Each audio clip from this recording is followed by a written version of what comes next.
Okay, transition आणि energy transition topic आपला चालू आहे. लेक्चर कुठला आहे रे? 2 नंबरचे लेक्चर चालू आहे. इथं यायच्या अगोदर व्हिडिओमध्ये जायचं आणि पहिलं लेक्चर बघायचं. तिथं आपण काय बघितलेलं पहिल्या लेक्चरमध्ये आठवतंय का? महत्त्वाचा पॉईंट होता की इलेक्ट्रॉनिक कॉन्फिग्युरेशन आणि त्यात 10 जणांचं बघितलेलं. 10 जण कोण? स्कॅन्डियम टू शेवटचा कोण होता रे? झिंक होता. त्यामुळे तुमचं कोण ऐकत नव्हतं? 2 जण होते. कोण 2 होते सांगा पटकन? क्रोमियम आणि मोठे ना, क्रोमियम आणि कॉपर. काय ऐकत नव्हते तुमचं का? तर ते काय करायचे, त्यांच्या स्टॅबिलिटीचा विचार करायचे ना. म्हणजे तुम्ही पण आपल्या स्टॅबिलिटीचा विचार करताना आज बाबा बेंच टाकले, उद्या म्हणणार सोफा टाका, परत म्हणणार गादी टाका सर, परत म्हणणार एसी बसवा. म्हणजे आपण काय करतोय, जसं पुढे जाईल तसं स्टेबल होतोय की नाही सांगा. मग माझे इलेमेंट पण त्यांच्या स्टॅबिलिटीचा विचार करते ते. आता सेम तसं मागच्या लेक्चरला जसं मी काय केलं तर मागच्या लेक्चरचे पॉईंट मी तिथं फक्त पटकन रिवाइज करतो एका मिनिटामध्ये. सगळ्यात पहिल्यांदा मी बघितलेली डेफिनेशन बघितलेली डी अँड एफ ब्लॉकची किंवा डी ब्लॉकची डेफिनेशन. त्याच्यानंतर काय बघितलेलं रे? मला वाटतं त्यांची पोझिशन बघितलेली, पोझिशन. तिसरा पॉईंट कोणता होता रे? इलेक्ट्रॉनिक कॉन्फिग्युरेशन. आणि जर मी चेक केलं इलेक्ट्रॉनिक कॉन्फिग्युरेशनमध्ये त्याच्यामध्ये मला प्रॉब्लेम कुठं आलता, तर एक राहिलेलं फक्त सांगायचं, जो माझा 3D सिरीज आहे त्याचं मला कॉन्फिग्युरेशन दिसतं अर्गॉन 3D 1 to 10 4s2. हे तुमच्या बुकमध्ये लिहिलं आहे रे, हे असं कॉमन आहे. म्हणजे त्याचं सगळ्यांसाठी बरं का तो, म्हणजे सगळ्यांचे भावकी त्याच्यामध्ये बसवायचे. आणि तिथे पण तुमचं कोणी ऐकलं नव्हतं, हे 2 दिसत नव्हते. कशामध्ये तर क्रोमियम आणि कुठला होता रे? कॉपरमध्ये. एवढं सगळं मी तुम्हाला मागच्या लेक्चरला कव्हर केलंय. आता आजच्या लेक्चरचं माझं टार्गेट काय आहे? आज मला फक्त 2च पॉईंट फिनिश करायचे आहेत. त्याच्यामध्ये पण माझ्याकडे पहिला पॉईंट आहे ऑक्सिडेशन स्टेट आणि दुसरा पॉईंट मी बघणार आहे याच्यामधला ॲटॉमिक अँड आयोनिक रेडियस. मी फक्त इथे लिहितो ॲटॉमिक रेडियस. एवढंच मला आजच्या लेक्चरला बघायचं आहे. छोटेसे साधेसे 2 पॉईंट बघायचे. ठीक. आता मला पटकन सांगा पहिला पॉईंट काय आपल्याकडे आजच्या लेक्चरचा? इथे हेडिंग देतो मी, ऑक्सिडेशन स्टेट. Oxidation state.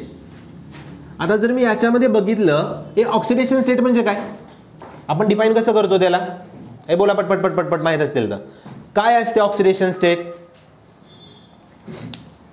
अरे मला तुम्ही सांगा, जर मी सोडियम प्लस म्हटलं, +1 होता, तर सोडियमची ऑक्सिडेशन स्टेट किती आहे? हां हो, काय ते लिहितो साईडला. समजा असं लिहिलं, Na+ लिहिलं, याची ऑक्सिडेशन स्टेट किती आहे? +1. समजा असं असतं, Cl- असतं तर -1 झालं असतं. समजा SO4 2- असता तर याची सगळ्यांची किती दिसते? -2 दिसते. हा आकडा कुठला आहे? कुठं दिसतोय तुम्हाला? डोक्यावर दिसतोय की नाही सांगा? कशाच्या डोक्यावर आहे? तुमच्या ॲटमच्या, तुमच्या आयनच्या किंवा तुमच्या मॉलिक्युलच्या. आता सेम तसं जर ह्याला डिफाईन करायचं असेल तर मी ह्याला काय म्हणणार बघा, तर द न्यूमेरिकल चार्ज कशाच्या डोक्यावर आहे? प्रेझेंट ऑन, एक मिनिट फक्त इथे साईडलाच लिहितो. हां, प्रेझेंट ऑन गिवन स्पेसिस करतो, गिवन स्पेसिस किंवा स्पेसिस. म्हणजे फॉर एक्झाम्पल जर मी इथे लिहिलं असतं, समजा असं Cu लिहिला असता, Cu+2, तर या कॉपरची ऑक्सिडेशन स्टेट किती येतं रे? किती दिसते? +2 दिसते. Cu+2 झाला. समजा मी लिहिलं असतं याच्यामध्ये फॉर एक्झाम्पल Mn+7 लिहिलं असता, तर ती Mnची ऑक्सिडेशन स्टेट किती झाली? +7 झाली का? ओके. आता प्रॉब्लेम काय आहे की सर आम्ही ज्यावेळी हा टॉपिक शिकणार आहे, मला तर पूर्ण स्टेट कशा लक्षात ठेवायचे, काहीतरी ट्रिक पाहिजे की नाही माझ्याकडे. म्हणजे जर मला विचारलं बाबा हा कोणते दाखवतोय, तो कोणते दाखवतोय, तर एक ट्रिक सांगतो तुम्हाला सुरुवातीलाच. इथं माझ्या ट्रिक काय बघा याच्यातली, तर मिनिमम ऑक्सिडेशन स्टेटसाठी सांगतो सुरुवातीला. Minimum oxidation state. तर ही कशी दाखवायची, तर number of electrons in ns orbital. म्हणजे जेवढ्यात कमी कमी दिसतील ते ns मधले बघायचे. सगळ्यात कमी कुठून सुरुवात करतोय ते. आणि दुसरी काय असेल याच्यामधली ट्रिक रे, मॅक्झिममची असेल ना. मॅक्झिमम ऑक्सिडेशन स्टेट कशी दाखवायची बघा इथं, तर बेरीज करायची. Sum of number of electrons in ns orbital आणि त्याच्यामध्ये ॲड कशाला करायचं तर बघा नंबर ऑफ अनपेअर्ड इलेक्ट्रॉन्स. कशातले बघा N-1 डी मधले घ्यायचे आणि चार्ट बनवायचा छोटासा. कळलं का? मी मिनिमम कशी घेणार आहे? मिनिमम म्हणजे कमीत कमी कशी शोधणार मी इथं बघा बरं जरा. कमीत कमी म्हणजे काय तर कशातले NS मधले इलेक्ट्रॉन बघायचे. समजा NS मध्ये एकच इलेक्ट्रॉन असेल, क्रोमियम असेल किंवा कॉपर असेल. आपण आठवते का, बघितलंय का? क्रोमियम किंवा कॉपर मध्ये काय व्हायचं, 4s मध्ये एकच इलेक्ट्रॉन जायचा. अर्जात होता का? जायचा ना एक इलेक्ट्रॉन. ओके ठीक आहे. आणि तो कमीत कमी एकच दाखवेल. स्कॅन्डियम असता तर 2 होते, म्हणजे तो कमीत कमी किती दाखवणार? 2 दाखवणार. म्हणजे कळतंय NS मध्ये इलेक्ट्रॉन असेल तो त्याचा मिनिमम असेल आणि मॅक्झिमम काय करायचं, NS मधलं उचलायचं आणि याच्यातले अनपेअर्ड पकडायचे. म्हणजे तुम्हाला एक चार्ट सापडेल. मी चार्ट पण तुम्हाला करून इथं दाखवतो. आता याच्यानंतर काय करतो, चार्टच्या अगोदर मी 2-3 नोट म्हणून इथं पॉईंट ऍड करतो, आपल्याला एक्स्ट्रा माहिती असावी म्हणून. या नोटमध्ये माझ्याकडे पहिला पॉईंट कोणता आहे बघा, तर सगळ्यात फर्स्ट पॉईंट. तर जी माझी 3D सिरीज होती, 3D मध्ये एलिमेंट कुठले होते मला पटकन सांगा. 3D ची माझ्याकडे ट्रिक कुठली होती, काय होती सांगा, बोला पटपट पटपट पट. हा काय होती सांगा. हां स्कू, आवाज होती सगळ्यांच. काय होती? स्कू, पुढं टी, व्हॅन, कार, मे, फे, को, नी, कू, जाएंगे. आठवते का? स्कॅन्डियम टू झिंक होता. जी माझ्याकडे पहिली सिरीज होती तर काय करतो बघा, in 3D series maximum OS म्हणजे काय, ऑक्सिडेशन स्टेट. कोण दाखवतं तर शोन बाय इथं कोण येतं बघा सुरुवातीला Mn आणि हा दाखवतो किती रे +7. आलं का लक्षात? समजले याचं? आता प्रॉब्लेम दुसरी एक नोट मी याच्यामध्येच ॲड करतो. तर मॅक्झिमम ऑक्सिडेशन स्टेट आणि पिरियॉडिक टेबल करतो PT किंवा D ब्लॉक म्हटलं तरी चालेल. सगळ्यात जास्त मला सापडते +8 आणि हे कोण दाखवतं तर shown by ruthenium and osmium. हे लक्षात आलं का तुमच्या? हे कळालं का? सगळ्यात जास्त कोण दाखवते? हे दोघंजण दाखवतात. मला एक्स्ट्रा माहितीसाठी माझ्या कॉम्पिटेटिव्ह एक्झाम पण मला द्यायचे आहेत ना, हे दोघंजण दाखवतात. आता याच्यात तिसरी नोट ॲड करतो. काय नोट आहे बघा याच्यामध्ये, तर मेटल कार्बोनिल्स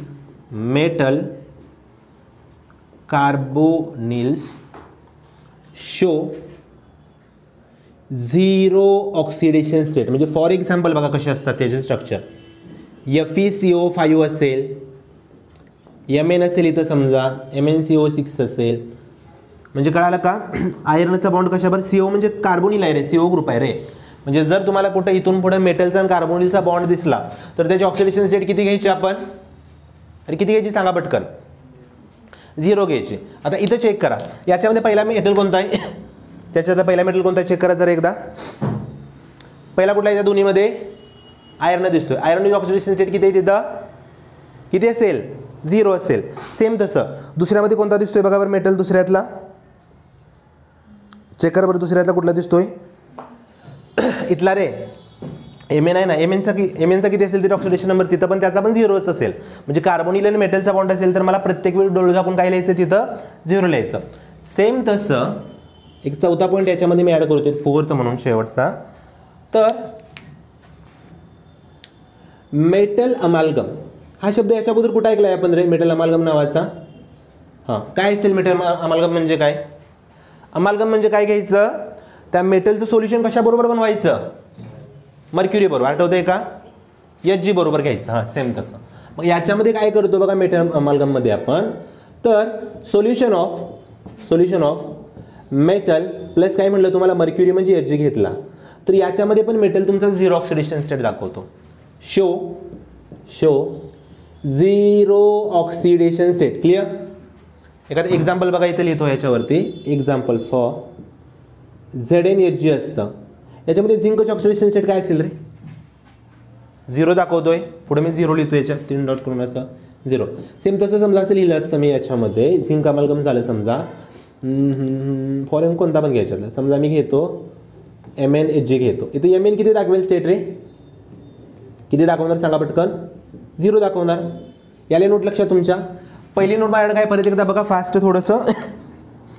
पहिल्यामध्ये सगळ्यात जास्त कोण दाखवतो 3D मध्ये? Mn किती दाखवतोय? +7. दुसऱ्यामध्ये मॅक्झिमम कोण दाखवतोय? रुटेनियम आणि ऑस्मियम किती दाखवतात रे? +8. मेटल कार्बोनिलमध्ये मेटलची किती असते? 0. आणि शेवटचं काय आहे तिथं बघा बरं, मेटल अमालगममध्ये काय दिसतं मला? हे बोला पटपट, काय दिसतं? 0 दिसणार ना. आता सर हे जे लिहिले ते कशासाठी लिहिले? एक चार्ट बनवू पुढे बघा आपण. मला एलिमेंट्सची नावं सांगा टेबलमध्ये तुमच्याकडे जे होते ते. टोटल एलिमेंट्स किती होते आपल्याकडे? 10 होते ना, 3D मधले फक्त. हां सांगा नाव पटपट मला. पहिला कुठला आहे? हां स्कॅन्डियम, त्याच्यानंतर टिटॅनियम, त्याच्यानंतर स्कूटी व्हॅन, हां चौथा कार, हां मे, हां फे, एक मिनिट फक्त, सातवा ना को, हां त्याच्यानंतर हे बोला पटपट नी, नवा काय झाला? कू जाएंगे म्हणजे झिंक. आलं लक्षात? हे बरोबर ना. हां स्कूटी व्हॅन कार में फेकोनिको जाएंगे. आता सगळ्यात महत्त्वाचं, या स्कॅन्डियमचा ॲटॉमिक नंबर किती होता रे? हां स्कॅन्डियमसाठी 21, हां 21, 22 है बोला, 23, हां 24, 25, 26, 27, 28, 29, 30. झाले का 30? कळालं? आता पुढं त्याच्या याचं मला इलेक्ट्रॉनिक कॉन्फिग्युरेशन लिहायचं, ते लिहितो. इलेक्ट्रॉनिक कॉन्फिग्युरेशन कसं लिहित होतो आपण ते सगळ्यांसाठी मी शिकवले त्या दिवशी. काय करायचं की याच्यापेक्षा छोटा नोबल गॅस घ्यायचा. नोबल गॅस कुठं असतात? पिरियॉडिक टेबलच्या शेवटच्या कोपऱ्यामध्ये. बरोबर 18वा ग्रुपच ना. हां काय नाव आहे त्याचे मला सांगा. सगळ्यात पहिला कुठला? हेलियम, हां निऑन, आर्गॉन, क्रिप्टॉन, झिनॉन, रॅडॉन. काय ट्रिक होती त्याची माझ्याकडे? हिना, नीना, ओर, करीना का, एक्सरे, रंगीन. मी एका साईडला लिहितो समजण्यासाठी परत एकदा. सांगा बोला पटपट. हिना, नीना, ओर, करीना का, एक्सरे, रंगीन. Helium, neon, argon, krypton, xenon, radon. हेलियमचा ॲटॉमिक नंबर बोला पटपट. हेलियमचा किती होता रे? 2, याचा 10, याचा 18, याचा 36, याचा 54, याचा 86. ओके आता मला तुम्ही सांगा 30 पेक्षा मला कमी पाहिजे आणि म्हणजे त्याच्या जवळचा पाहिजे. कोण जवळ दिसतंय त्यांच्या? बघा बरं तिथं 18 दिसतोय का? म्हणजे अर्गॉन घेऊया का? ज्यावेळी मी इथं EC लिहितोय त्याचं असं जरी तुम्ही AR लिहिलं असतं तर याचा तर टोटल इलेक्ट्रॉन खाल्ले किती त्यानं? 18 संपले. ओके मी पटकन काय करतो सगळ्यांसाठी AR करतो. AR आणि चौकटी कोणसा काढायचा? छोटाशा ते शेजारी रे. फक्त 10 वेळा होते का बघा, वर खाली होणार इतर. हां अर्गॉन, एक मिनिट फक्त. अर्गॉन एक काउंट करा, 10 झालेत का रे? बघा बरं होतेत ना 10. 1 2 3 4 5 6 7 8 9 10 झाले. आता पुढं काय करायचं? पुढं कोणते ऑर्बिटल घेतो मी? राहिलेले 18 संपले. 3D आणि 4S घेणार आहे ना मी पुढं. हां इथं सांगा 18 झाले. 3D 4S करतो इथं मी. हां आता 18 S मध्ये किती भरतो मी? जास्तीत जास्त 2 भरले. 18 आणि 2 20 भरायचे आहेत किती? 21. किती शिल्लक राहिलंय? पुढे टाकायचा D मध्ये गेला. इथं सेम तसं 3D 4S. 18 आणि 2 20 आणि इथं 2. कळालं का? व्हॅनिडियमसाठी पण तसंच 3D 4S2. 18 आणि 2 20 आणि 3 23. मी स्टार करतो. क्रोमियमला कशाला स्टार केलं तर मागच्या लेक्चरला रे? कॉपरला. आठवतंय का? त्यासाठीच पुढे घेतलेलं ना त्याला. हां आता पुढं क्रोमियममध्ये फक्त एक डोक्यात ठेवायचं. हाच क्रोमियमसाठीच आहे ना. इथे लिहितो पुढं बघा. 3D 4S मध्ये एकच जातो बरोबर का? मग 18 आणि 1 किती झाले? 19. किती भरायचे? 24. किती भरू सांगा D मध्ये? 5 भरले का? ओके D मध्ये 5 माझे अनपेअर्ड झाले. आता सेम तसं MN मध्ये आता रेग्युलर भरा ट्रेंड, काय प्रॉब्लेम नाही. हां 3D 4S2 घेतलं. 18 आणि 2 20 किती भरू इथं? 5 झाले ना. हां इथं सांगा पटकन. हो का? 3D 4S2. हां 18 आणि 2 20 किती राहिले? 6. इथं 3D 7 येणार ना तसा 4S2. फक्त मला निकेलमध्ये 8 येणार ना इथं. निकेलमध्ये 3D 8 झाले. 4S किती रे? 2. कॉपरमध्ये सांगा 3D 10 4S 1. एक्सेप्शन आहे ते दोघं जण. काय होते ते मागच्या लेक्चरमध्ये सांगितले मी. झिंकवाल्याचं सांगा पटकन. कुठे गेला? हां 3D 10 4S 2. अलग लक्षात? अरे कळतंय का काय करतोय? सोपं आहे की नाही? आता शेवटचा चार्ट त्याच्यामध्ये कशाचा बनवायचा? लास्टचा एलिमेंट झाला, ॲटॉमिक नंबर झाला, EC पण झाला त्याचा. शेवटचा कॉलम बनवतोय तुम्ही कशाचा असतो रे? ऑक्सिडेशन स्टेटचा. ओके, आता एक काम करूया बघा त्याच्यामध्ये. मला तुम्ही सांगा मिनिमम कशी मी कॅल्क्युलेट करणार आहे बघा बरं. नंबर ऑफ इलेक्ट्रॉन कशामध्ये? NS मध्ये. NS म्हणजे कुठला? 4s. आणि N-1D म्हणजे कोणता? हे कुठला N-1D म्हणजे 3D दिसतोय का तिथं? ओके, मग इथं सांगा S मध्ये किती इलेक्ट्रॉन आहेत रे? 2 दिसतात. म्हणजे हा मिनिमम किती दाखवणार? 2 दाखवतोय. कॉमा करतो मी इथं. आणि मॅक्झिमम किती दाखवतोय बघा बरं. काय लिहिले मॅक्झिममसाठी? हां, S मधल्याची आणि कशाची बेरीज करायची रे? नंबर ऑफ कसले? इथं रेष आहे बघा. अनपेअर्ड म्हणजे कसले रे? जो सिंगल दिसतोय ना त्याला उचलायचा फक्त. आता हे कसं ओळखायचं? आपण यात सिंगल इलेक्ट्रॉन कसे ओळखतो रे? ज्याची मुंडी वर असेल आणि एकटा असेल, बरोबर ना? आणि वर मुंडी खाली मुंडी असेल तो कसला असतो? हे कसला? वर मुंडी खाली मुंडी येतो तो पेअर्ड. जोडीनाला म्हणजे पेअर्ड झाला. अनपेअर्ड फक्त उचलायचे. आता इथं चेक करा, 2 झाला. हा अनपेअर्ड आहे का पेअर्ड आहे? म्हणजे 2 अधिक 1 किती झाले? 3 झाले का? इथं सांगा सेम तसं. कमीत कमी किती दाखवेल हा रे? 2 दाखवले. +2 असतो बरं का, प्लस करतो. हां, याच्यानंतर कॉमा करतोय तुम्ही. हां, कॉमा केला किती दाखवेल सांगा पुढं पटकन? 2. हां, कॉमा 3 आणि किती दाखवेल रे? 4. हे कळलं का कसं लिहितोय मी? समजलं काय केलं? काय केलं बघा. हो का, S मधले 2 उचलले. इथं 2 अनपेअर्ड होते म्हणजे S मधले 2 आणि इकडचे 2 अनपेअर्ड.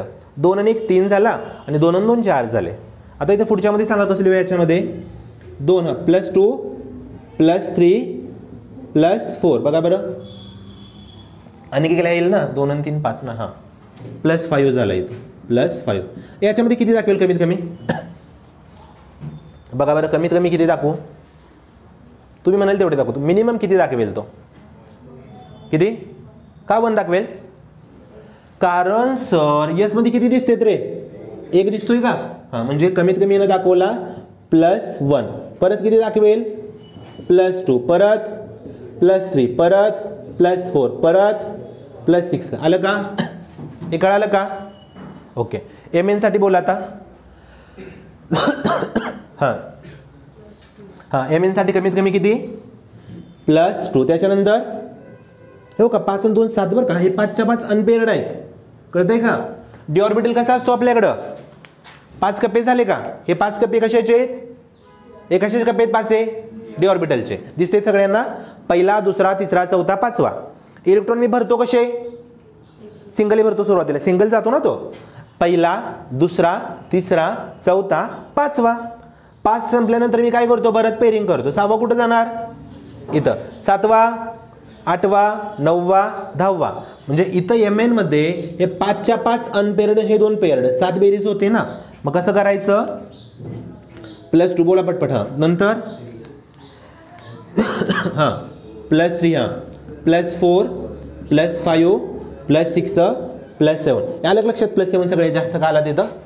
अगोदर कुठं बघितलं तोच पॉईंट इकडे लिहिलता ना, इथेच लिहिलता बघा कुठं. तर कुठं होतं रे? हां, कळलं? +7 का दाखवतोय सगळ्यात जास्त? कारण तिथं अनपेअर्ड बनतोय. आता इथं काय होणार आहे? इथं जर याच्यामध्ये सांगा मला, हे वाढेल का कमी होणार? बघा बरं, का कमी होणार?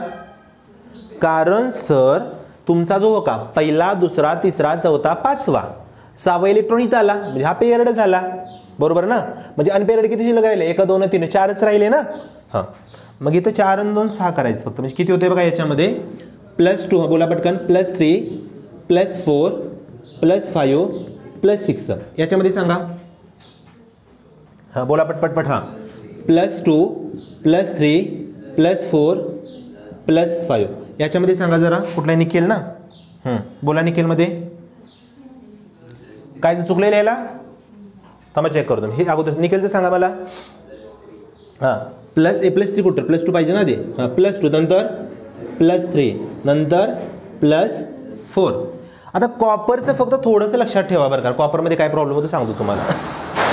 कॉपर फक्त तुमचा +1 पण दाखवतो आणि +2 पण दाखवतो. कळतंय का? तेवढं फक्त एक तेवढा छोटा पॉईंट लक्षात ठेवायचं. काय माझ्या लक्षात? बाकी सगळं तर आपण ट्रिकनुसार आलो की नाही. कॉपरसाठी फक्त थोडंसं लक्षात ठेवा. आणि झिंक फक्त +2 दाखवतो. आलं लक्षात तुमच्या? काय करतोय? अरे कळालं का? आणि एक सांगायचंच राहिलं तुम्हाला की मेटलवरती एखाद्या प्लस चार्ज कधी येतो आणि काय येतो? कधी येतो प्लस चार्ज मेटलवरती किंवा कशावरती पण केमिस्ट्रीमध्ये प्लस कधी येतं? अरे कधी येतो प्लस? घेतल्यावर का दिल्यावर? काय दिल्यावर? इलेक्ट्रॉन. म्हणजे जर मी विचारलं तुम्हाला कुठे गेला ह्यो, हां स्कॅन्डियमनं +2 कधी आला? 2 इलेक्ट्रॉन नंतर सोडल्यानंतर, बरोबर. झिंकवरती +2 कधी आला? 2 इलेक्ट्रॉन सोडल्यावर. पण प्रश्न काय की सर सोडताना पहिले कुठले सोडायचे? डीचे सोडायचे का एसचे सोडायचे? कुठले सोडणार? एसचे सोडायचे, बरोबर का नाही? म्हणजे जर तुम्हाला पेपरमध्ये समजा तुमच्या इंटेक्समध्ये एक क्वेश्चन ॲड केलेत बघा, तिथे छोटेसे 2 काय क्वेश्चन आहेत बघा तिथं, तर तुम्हाला त्यांनी विचारलंय काय करायचं आहे बघा, इथंच खाली तो ॲड करतो पॉईंट मी. प्रश्न काय होता बघा, इथं पहिला क्वेश्चन आहे त्यांचा. तर write down electronic configuration of Mn+7. अशा वेळी काय लिहायचं? किंवा समजा प्रश्न पडला write down electronic configuration of Ni+2, अशा वेळी काय करणार? बरोबर की नाही सांगा? तुम्ही काय म्हणणार की सर याचं आन्सर इकडचंच लिहायचं का बदलून लिहिलं पाहिजे? हे काय केलं पाहिजे? Mn+7 म्हणजे त्याने किती जणांना सोडलंय? अरे किती इलेक्ट्रॉनला सोडलंय त्यानं? 7 जणांना सोडलंय की नाही सांगा? Ni+2 म्हणजे किती जणांना सोडलं त्यानं? 2 सोडलं. डोक्यात जातंय का? ओके. मग सुरुवात कशी करायची बघा याची. मला पटकन तुम्ही सांगा Mnचा ॲटॉमिक नंबर किती आहे सगळ्यात पहिलं? तर बघा बरं किती आहे, इथं लिहिलं असेल 25 दिसतोय सगळ्यांना. ओके 25 झालं.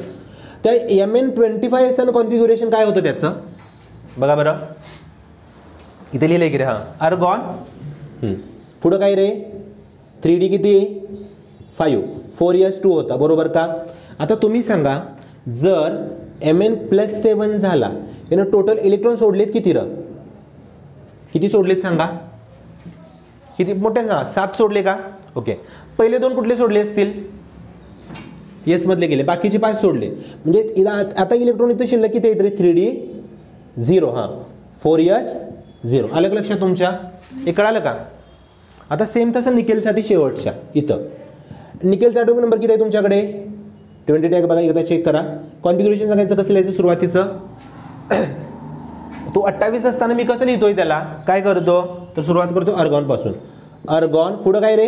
हां 3D 4s2. इथं किती येतात रे? 8 आले का? आता त्यानं सोडलेत किती? 2 सोडले. ते 2 मी डी मधले सोडू का एस मधले सोडू? एस बाहेर एस मधले सोडणार ना, साहजिकच ना. मी एस मधले इलेक्ट्रॉन उचलले. म्हणजे काय झालं की इथं काय होतंय बघा, निकेल +2 मध्ये आहे ना, हा +7 मध्ये होता. काय येणार सगळं कॉन्फिग्युरेशन? अर्गॉन 3D हां 8 4s2. आता समजा बरं का रे, इथं का तसं केलं मी? सपोज करा की मला काहीतरी काम सांगायचं आहे. समजा इथं समजा माझ्या हातातून मार्कर खाली पडला. ओके, मी मार्कर उचलाय कोणाला बोलवणार? शेवटच्या बेंचवरच्या मुलाला बोलवून का इथल्याला बोलवणार? शेवटच्या कशाला बोलवायचं? अरे कळतंय तुम्हाला मला काय सांगायचं आहे? मार्कर पडला, मला लगेच कोण उचलून देणार? हा पुढचा देईल का शेवटचा येऊन देईल? पुढचा. म्हणजे कळालं का? जे मला सोपं पडते, जे जवळ आहे, जे बाहेर आहे त्याला पहिल्यांदा उचलायचं. म्हणजे इथं बाहेर कोण होतं? यस होतं. मी काय केलं? पटकन त्याला तिथनं उचललं. कळालं का? ओके. शेवटचा याच्यातला एक प्रश्न राहतोय शेवटचा की +1 चार्ज कधी येतो? +1 1 सोडल्यानंतर, +2 2, +3 3 सोडल्यानंतर. कळतंय का? ठीक आहे. व्हिडिओ पटकन पॉज करा, लिहून घ्या.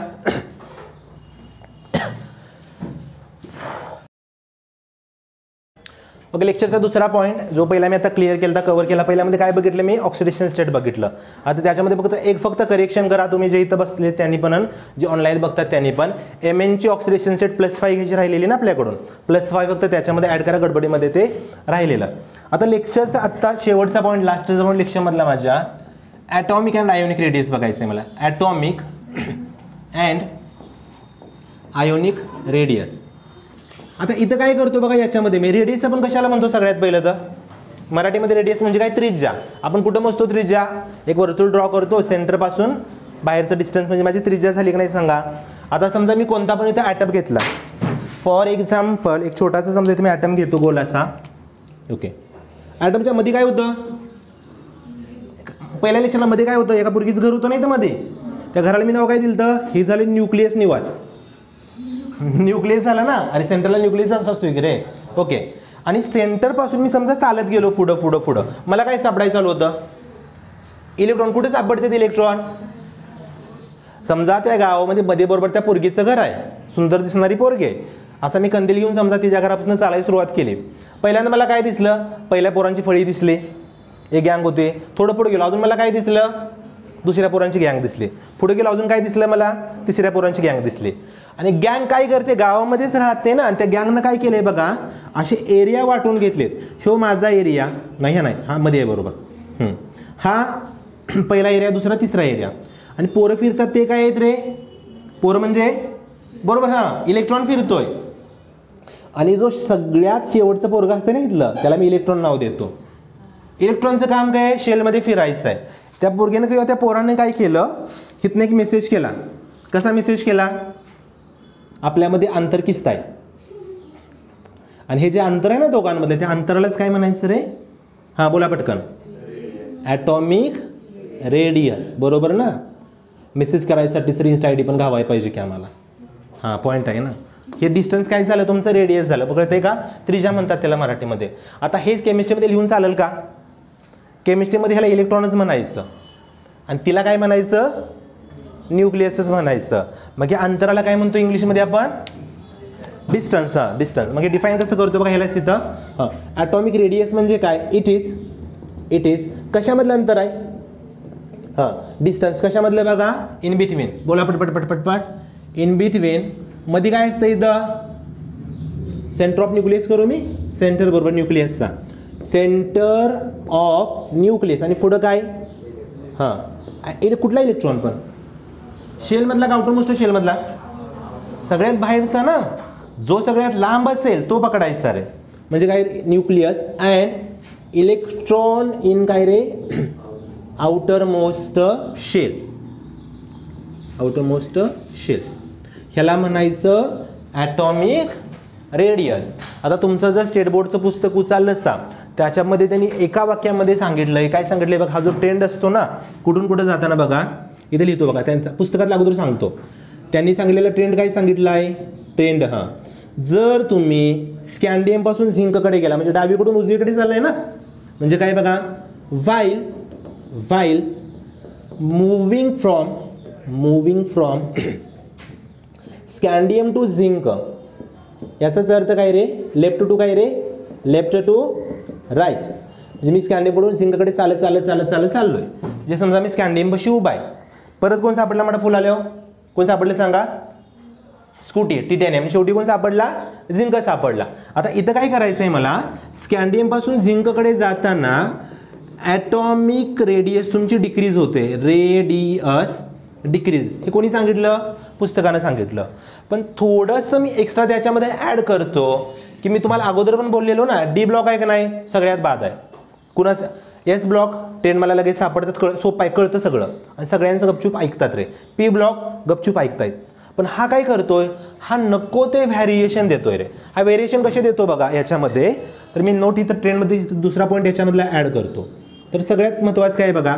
जर समजा मी स्कॅन्डियम टू, मला एलिमेंटचे नावं सांगा. T van car. हां स्कॅन्डियम टू क्रोमियम जर गेलो, एक मिनिट इथे लिहितो बघा.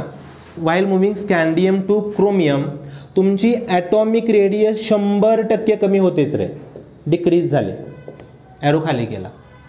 आता क्रोमियम नंतर कोण आहे पुढचा एलिमेंट सांगा मला? क्रोमियम नंतरचा हे बोला की रो का? T van car. कारण नंतर कोण? मे म्हणजे काय? मे म्हणजे काय? मॅंगनीज. हां मॅंगनीज टू जर मी कॉपर बघितलं तर तुमची ॲटॉमिक रेडियस नियरली सेम राहते रे. Remains nearly same. म्हणजे जवळपास सेम राहत जाते रे. आणि शेवटचा कोण झाला रे? आणि झिंकपाशी गेलो, कॉपर टू झिंक गेलो मी, तर इन्क्रीज होते. म्हणजे काही तर प्रॉब्लेम आहे ना. म्हणजे कळतंय का? म्हणजे फॉर एक्झाम्पल बघा, मी इथून चालायला चालू केलं. पहिल्यांदा मी कोण आहे? हे बोला पडलं. पहिल्यांदा कोण आहे मी? कोण होतो सुरुवातीचा? स्कॅन्डियम. एक पाऊल टाकलं कोण झालो? टिटॅनियम. परत कोण? मोठ्याने सांगा. हां परत कोण? अरे कळते का? सुरुवातीला माझी हाईट एवढी होती रेडियस. मी एक पाऊल पुढे आलो, काय झाली? थोडी कमी झाली. टिटॅनियम झालो. परत पुढे आलो म्हणजे आता कोण झालो मी? हे बोला पडते चुकू नका फक्त रे. हां MN मॅग्नीज झालो, थोडी कमी झाली. नंतर कोण आहे?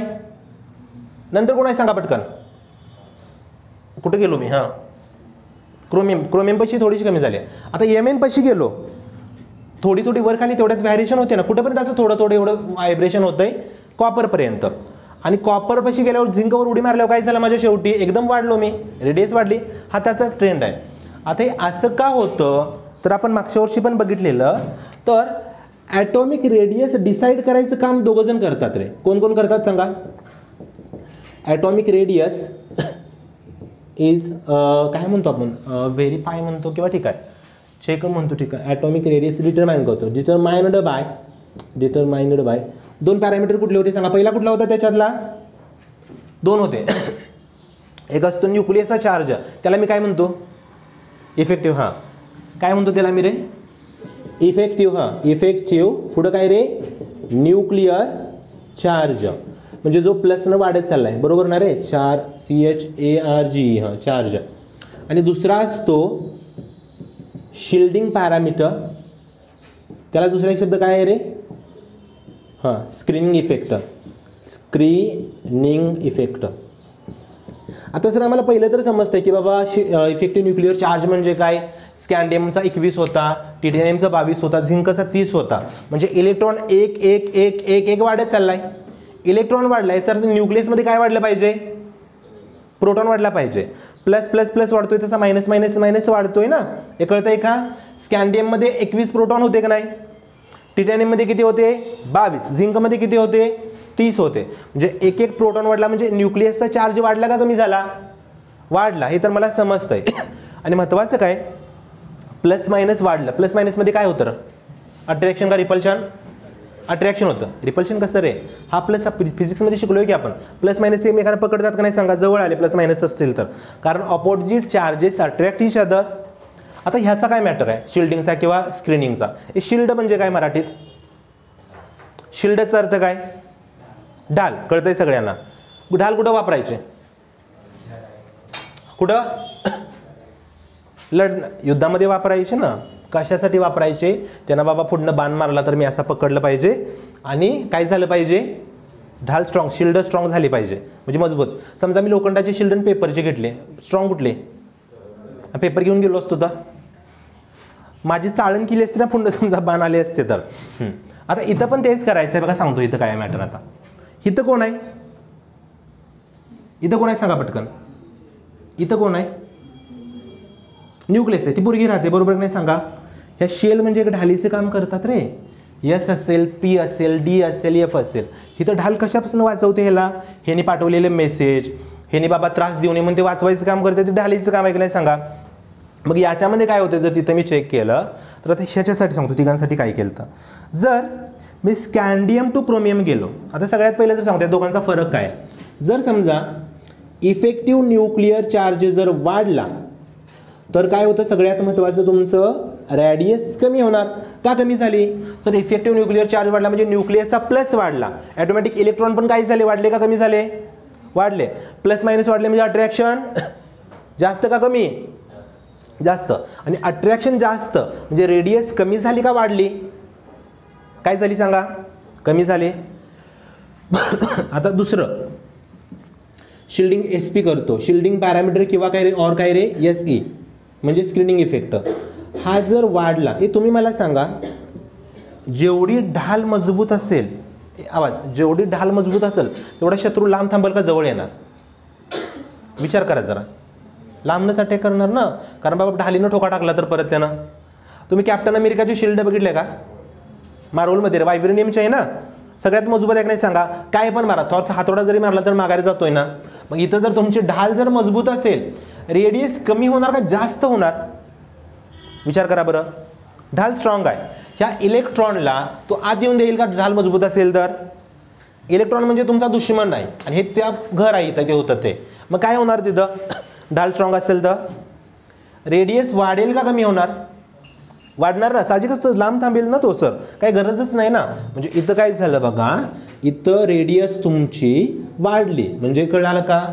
म्हणजे ह्यानं काय केलं, इथून त्या तुमच्या इलेक्ट्रॉननं त्या पोरानं मेसेज टाकला, हिनं डायरेक्टली ब्लॉक केलं म्हणजे डिस्टन्स काय झालं? वाढलं का कमी झालं? वाढलं. विषय संपला ना सर. तू लांबच राहतोय ना, तू जवळ येईल का तिथं? म्हणजे दोन्ही पॅरामीटर कळाले का? आता त्या दोघांना इथं लिहायचं आहे मला. तुम्ही मला सांगा, स्कॅन्डियम आणि क्रोमियममध्ये जर ॲटॉमिक रेडियस कमी होत असेल तर त्या दोघातला कोणता पॅरामीटर जास्त असेल? कमी होतोय म्हणजे कुठला जास्त असेल? इथं पुढे लिहितो बघा साईडला असं मी. इफेक्टिव्ह न्यूक्लिअर चार्ज काय असेल, कशापेक्षा जादा असेल रे? स्क्रीनिंग पॅरामीटरपेक्षा किंवा शिल्डिंग इफेक्टपेक्षा. आता याच्यामध्ये सेम राहतं, याचा अर्थ काय असेल? याच्यात काय असेल हे सांगा पटकन. म्हणजे इथं काय केलं, इथं मेसेज टाकला की रिप्लाय दिला, म्हणजे डिस्टन्स कमी झालं ना, चार्ज काय झाला त्यांचा? वाढला. पण इथं चेक करा, रिप्लाय देते पण 1 तासाने 1.5 तासाने, म्हणजे डिस्टन्स बॅलन्स राहते ना. म्हणजे इथं काय झालं, दोघांचा इफेक्ट सेम असेल. म्हणजे याच्यामध्ये काय असेल बोला पटकन. ENC हे दोघं काय असतील रे? नियरली सेम असतील रे. ढाल पण नाही आणि चार्ज पण नाही. जुलवत ठेवायचं रे. आपण करतो ना व्हॉट्सअपला, समजा मला एखादा मेसेज पडला, हाय टाकला, आपण काय करतो? लगेच रिप्लाय देत नाही. का रिप्लाय द्यायचा नाही लगेच रे? का रिप्लाय देत नाही? मला काही व्हॅल्यू आहे नाही, आपण म्हणतो की नाही सांगा. म्हणजे तो चार्ज काय झाला? बॅलन्स राहिला, तिथंच थांबला. तो पुढं जातोय का? नाही जात पुढं. पण शेवटीचं काय आहे बघा, इथं शेवटचा पॉईंट. आता जर बघितलं कुठं गेला, झिंकसाठी. तुम्ही मला सांगा, झिंकसाठी ॲटॉमिक रेडियस वाढले, याचा अर्थ कुठला इफेक्ट जास्त असेल? बघा बरं, कुठला इफेक्ट जास्त असेल इथं? इफेक्टिव्ह न्यूक्लिअर चार्जपेक्षा जादा कोण असेल इथं? Shielding parameter. मग अशी म्हणलं तसं लोखंडाची ढाल आहे, एकदम लांबच राहिला ना, तो मेसेज टाकला तसा ब्लॉक केला, म्हणजे डिस्टन्स त्या दोघांमधलं वाढलं. हे कळालं का पॅरामीटर काय करतोय? आणि सेम आहे तसाच ट्रेंड मला आयोनिक रेडियसमध्ये दिसतो. फक्त आयोनिकचा अर्थ काय? आयोनिक म्हणजे काय सांगा पटकन? आयन असेल फक्त, म्हणजे कुठला? प्लस असेल. मग अशी प्लस झाले ते सगळे. म्हणजे मी तर शेवटचा याच्यामध्ये पॉईंट इथं काय करणार बघा, स्टार करून इथे ॲड करतो. Similar trend is observed in ionic radius. फक्त तुमच्या पुस्तकामध्ये 2 याच्या केसेस कशा केलेत बघा. इथं त्यांनी पहिली केस तुम्हाला दिली. इथं जर आयनचा चार्ज सेम असेल तर काय करायचं? म्हणजे फॉर एक्झाम्पल बरं का, स्कॅन्डियम किंवा समजा टिटॅनियम +2 पुढचा पण +2 तिसरा पण +2 असेल, सगळ्यांचा चार्ज सेम असेल तर काय करायचं?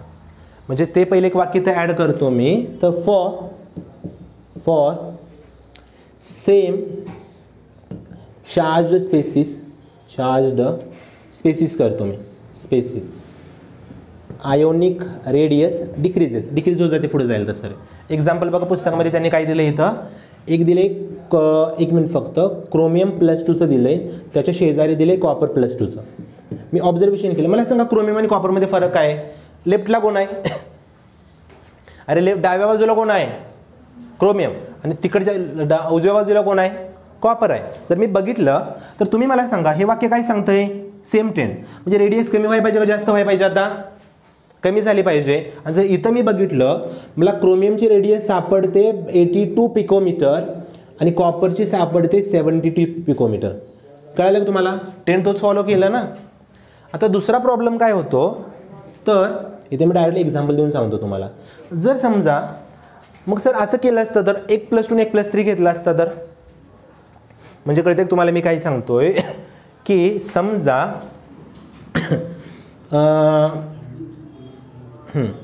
जर असं घेतलं असतं, समजा m+2 असता आणि इथं m+3 असता. मला विचार करून सांगा, याच्यामध्ये दोघांमध्ये रेडियस कमी कोणाची असते?